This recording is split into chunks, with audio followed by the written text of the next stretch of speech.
Don Denis, Martín Codas, Pedro Meogo, Martín de Sinzo son algúns dos autores que, na Idade Media, asinaron cantigas de amigo. Mais, a pesar da súa autoría masculina, que ao falar das cantigas de amigo é unha muller, mozas que expresan os seus sentimentos.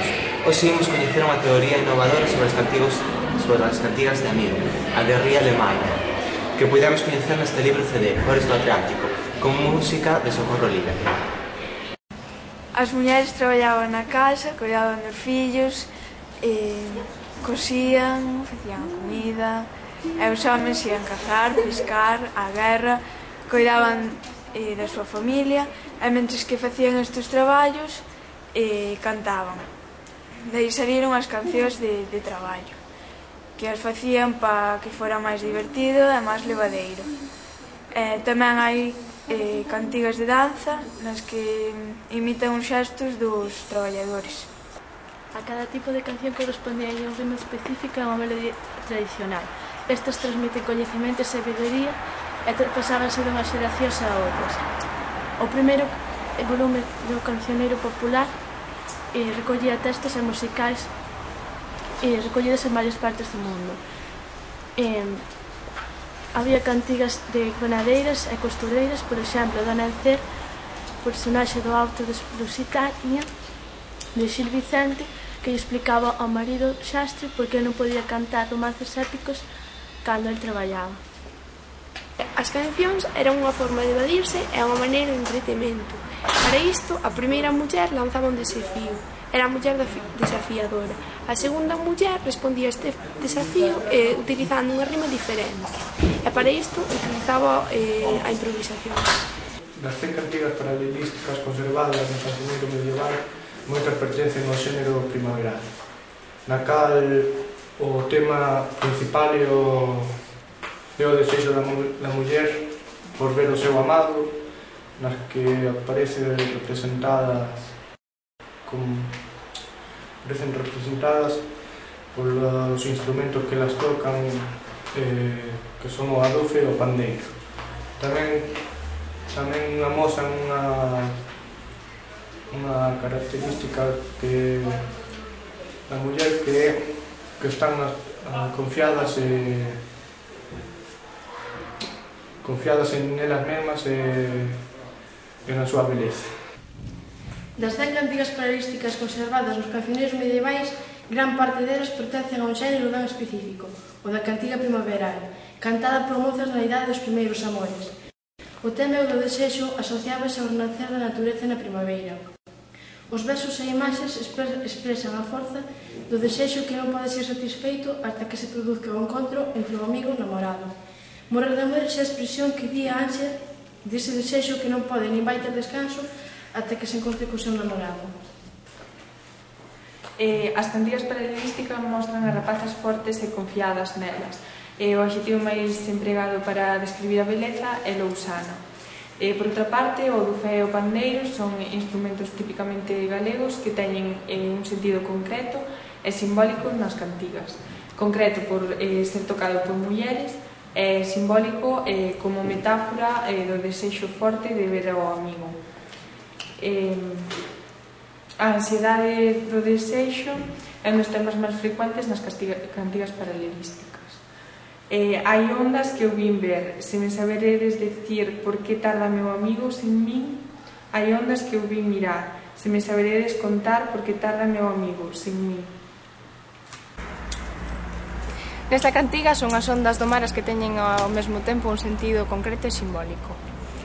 A beira como lugar de encontro para os namorados, para ver, mirar, ao ir e vir das ondas do mar, que evocan o desexo, a metáfora do desexo sexual. A ansiedade do desexo aínda insatisfeito ten o seu verbo ben expresivo traer, cas súas formas correspondentes. Esta é a cantiga. Cuántas sabedes amar amigo, treides comigo alo mar de Vigo, e bañarnos hemos nas ondas.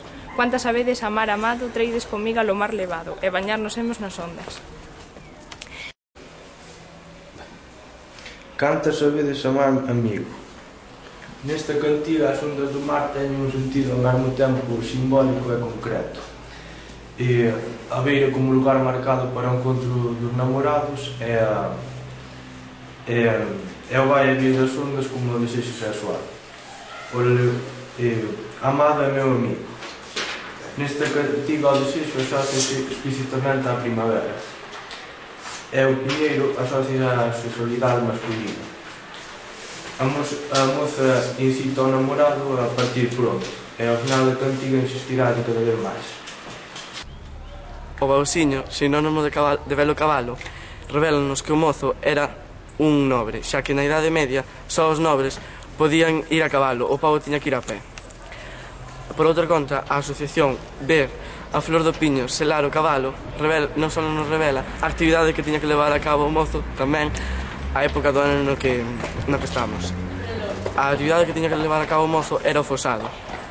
Xeralmente, a comezos de marzo, o rei facía unha intrusión en terra allea para recadar alimentos. Cada familia de nobres tiña que proporcionar un guerreiro e un cabalo. Por outra contra, a cantiga das abeleiras floridas conta o segundo capítulo dos namorados, no que as mulleres esperaban aos seus namorados que chegaran do fosado cantando e bailando baixo das abeleiras. Un exemplo desta cantiga é a seguinte: bailemos nós xa todas tres, hai amigas, só apostas abeleiras floridas. E quen for belida como a nós, belidas e amigo amado, só apostas abeleiras floridas, errá bailar. Ese tipo de cantigas trazan sobre os fosados, que é a inclusión na terra allea en busca de comida xeralmente na primavera. Tamén moitos temas das cantigas eran a primavera e os temas do amor. Ao redor do ano 1000 prodúcese unha revolución na sociedade donde as mulleres pasan a ser un obxecto, pasan a ter autoridade. A autoridade é a do patriarca ou padre de familia que dirixe todo. Anteriormente as mulleres herdaban, ao igual que o resto dos fillos, pero a partir deste momento pasan a non ter dereito á herdanza.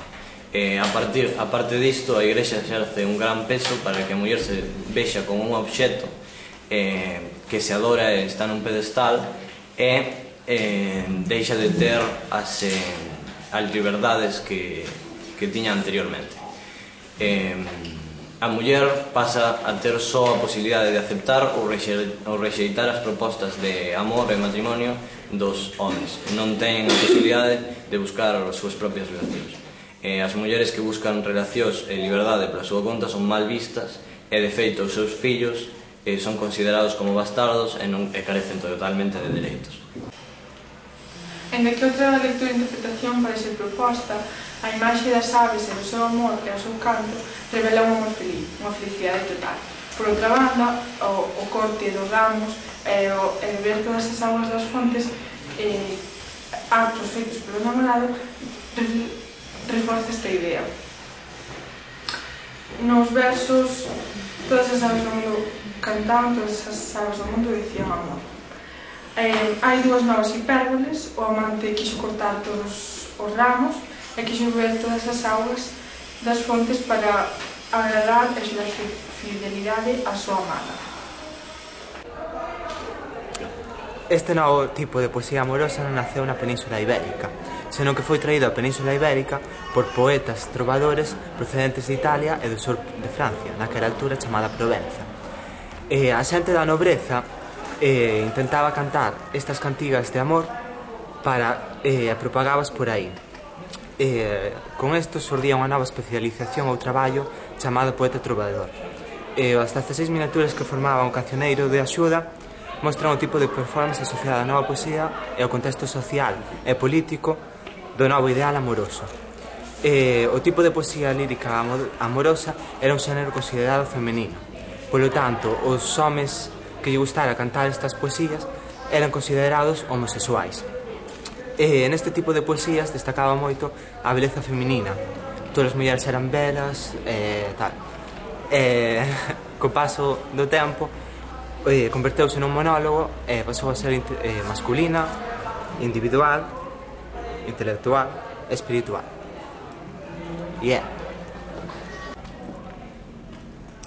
Neste tempo a Igrexa ainda non empuxera a distinción entre corpo e espírito. Entón o corpo ainda non se vía como algo que estivese mal e que fose desprezable, como fonte de pecado. E o espírito como a única fonte do verdadeiro amor. Isto mostra unha concepción diferente da beleza femenina, xa que se refería á muller ca palabra corpo, que significaba ser humana. Nas cantigas de amor, a amada pois é a Señor, é a muller máis bela, máis bonita.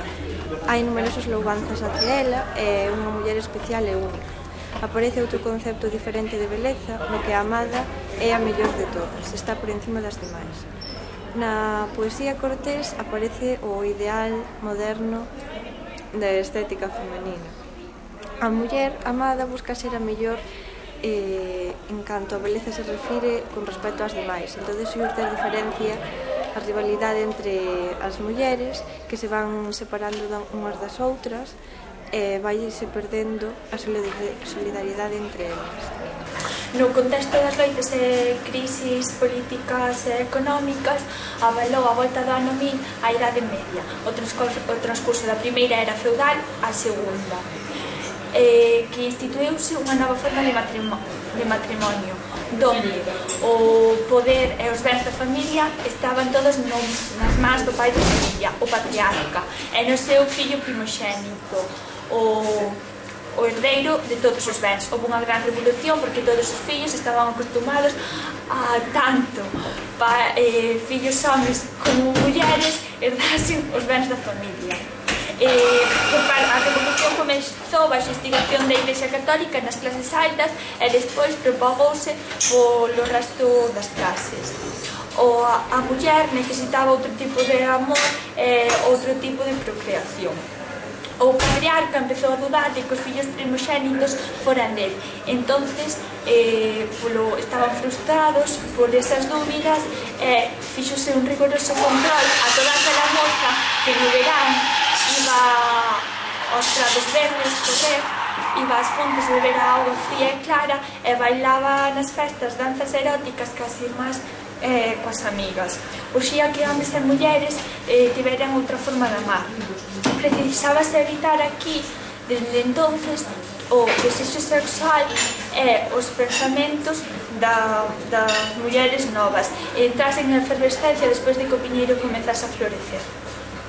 E foi así que naceu unha nova forma de amor, o amor dito carnal, o amor dito cortés, que consistía na sublimación do desexo físico en atracción espiritual.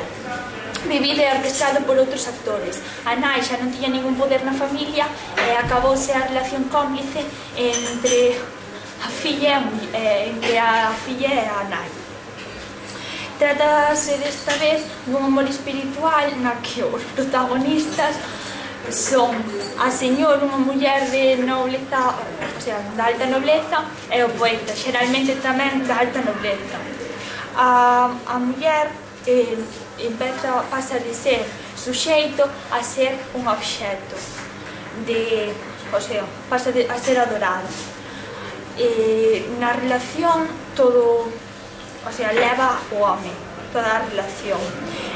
Desde aquí empeza o de morrer de amor, cámbiase por amor, desexo de morte, por desespero. A muller doutrora xa a muller suxeita tivo nunha relación amorosa, mesmo corporal, emocional e espiritual, tornouse sospeitosa. Todos os fillos que tiveran nunha relación desas serán froito do pecado e pola Igrexa serán considerados fillos bastardos e non recoñecidos. A muller nova xa nunca máis correu a fonte, nin nunca máis cruzou a marea baixa da ría para encontrarse co seu namorado. O seu papel activo transformouse en pasivo. Ela ten que esperar a iniciativa do amor. Ese novo tipo de poesía amorosa non nace na Península Ibérica, senón que vén dado de aí por poetas trovadores de Italia e do sur de Francia.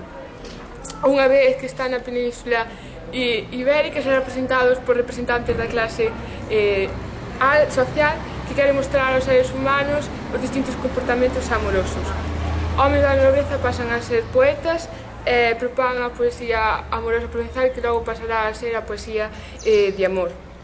Nas cantigas non aparece o cadro de natureza, senón que será reemplazado polo cadro da vida urbana ou de castelo.